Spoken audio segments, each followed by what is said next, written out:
Почитувана македонска јавност, почитуван потпредседателе, колеги пратеници. Денеска на дневен ред имаме предлог законот за равномерен регионален развој.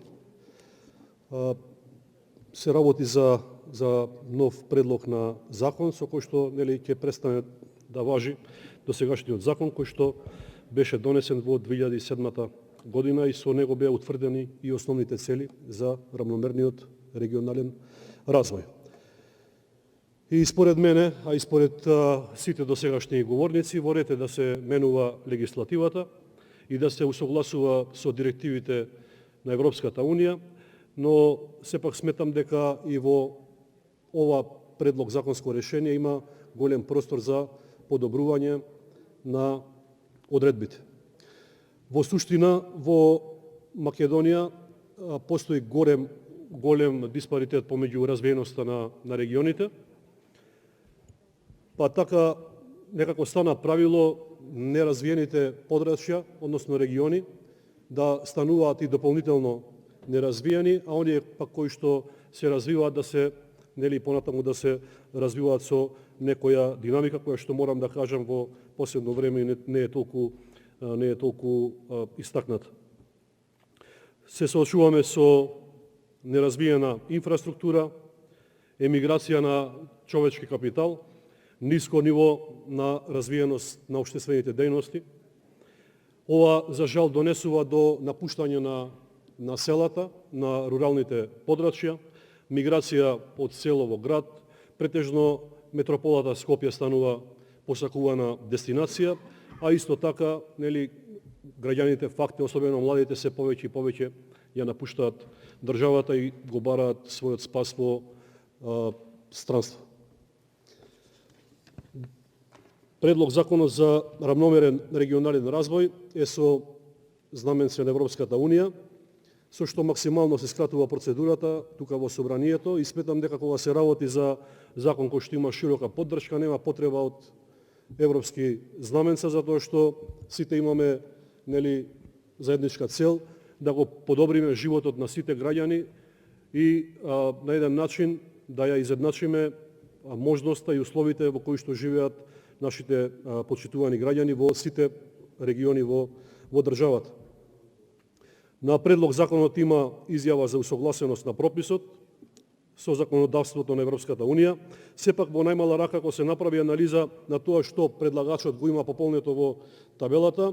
е дека се усогласува овој закон во 2 члена и дека до целосна усогласеност ќе се дојде по пристапот на Република Македонија во Европската Унија. Сега, ако се земе во предвид дека Република Македонија доби и официјално вето,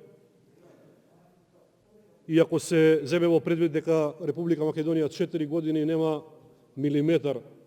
поместување во однос на евроинтеграциите, тука повторно ќе дојдеме до истиот заклучок дека нема потреба од брзање, нема потреба од европски знаменца на закони кои што се суштински, затоа што суштински е да се децентрализира власта, односно локалните самоуправи да добијат што е можно поголем број на ингеренции кои што и законски, односно и според регулативата на ЕУ им припаѓаат. Ако зборуваме за усогласувањето со европската регулатива, се усогласува само по членот 7 од ЕУ регулативата и тоа е запишано во таа изјава. Го слушнавме излагањето на заменик министерот за локална самоуправа и од неговите искази и од текстот на предлогот на закон може да се заклучи дека со овој предлог се работи за минорни, несуштински промени, козметички измени, кои што во суштина нема многу да придонесат во равномерниот регионален развој. Факт е дека многу малку се работи на оваа тема, ова го зборуваат и градоначалниците, ова го зборуваат и советниците, а за жал ова најмногу го чувствуваат жителите на локалните, на општините, особено жителите на локалните самоуправи кои што се неразвиени или пак недоволно развиени. И сега според мене која е важноста и зошто толку се брза со овој закон во услови во време кога имаме навистина големи проблеми во државата, кога имаме огромна сиромаштија, голем број на невработени, кога ги гледаме како граѓаните чекаат државна помош на зимски температури пред банките, не баре таа државна помош е, не знам, за нив некоја голема работа, се согласуваме дека треба да ја добијат, но сепак сметам дека имаме многу поважни работи на кои што треба да се осврнеме и да го искористиме собранието, можеби со европско знаменце. Како што кажа заменик министерот, се предлагаат неколку измени, од кои што поважни би биле по конкретно прецизирање и усогласување со регулативите од Европската Унија. Најизразито од поимникот се сложува тука, треба да се менува легислативата во таа насока и тоа е факт. Во целите и начелата се потенцира развојот на селата, што и не е некоја новина, ако се земе во предвид дека и претходниот закон исто така се осврнуваше на развојот на селата, но мора тука да кажам дека за жал мнозинството не најде за сходно да излезе во пресред во комисиската расправа по амандманите и голем број на амандмани кои што беа насочени токму во развој на руралните подрачја, сепак не беа прифатени.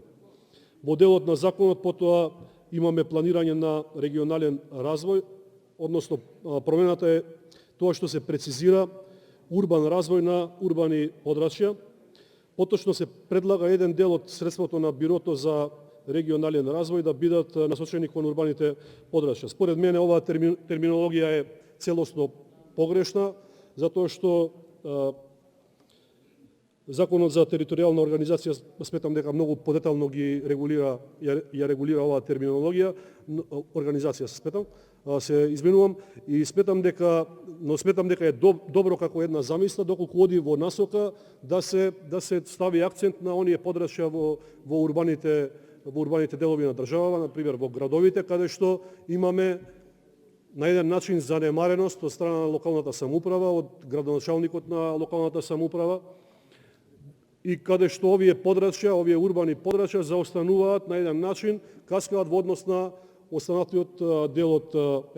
во мојот пример во градот. Така, на пример, во Тетово имаме навистина една ситуација, каде што, доколку во таа насока ја разгледуваме оваа измена, каде што еден дел периферна област, во која што живее доминантно македонско население, во која што се наоѓаат 3 цркви, црквата Свети Никола, црквата Свети Кирил и Методи, црквата Свети Димитрија, се наоѓа во стариот дел на градот, каде што веќе повеќе од 8-9 години градоначалникот не сака да ја асфалтира таа улица, со што се обезвреднува имотот на тие жители кои што живеат таму, кои што се доминантно македонско население, се живеат во тешки услови, нема донесено детален урбанистички план, нема основа, водовод, канализација, така да навистина се тешки услови. Можеби во ова насока со проекти ќе помогнеме да се развијат овие подрачја, но сепак тука сметам дека и Министерството за локална самоуправа, Министерот за финансии треба да се ги искористат своите инструменти кои што ги имаат и за неажурните градоначалници да има и санкција. Доколку и нема санкција,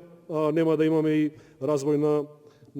овие подрачја кои што се занемарени, а се наоѓаат во развиени урбани средини.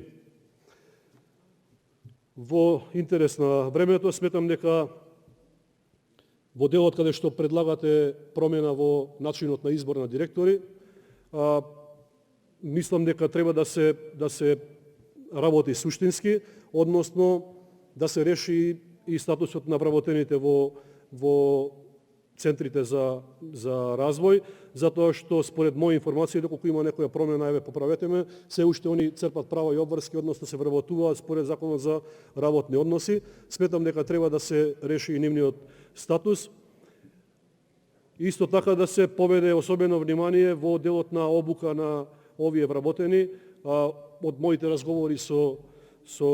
мои колеги кои што работат во овие центри, кажуваат дека многу малку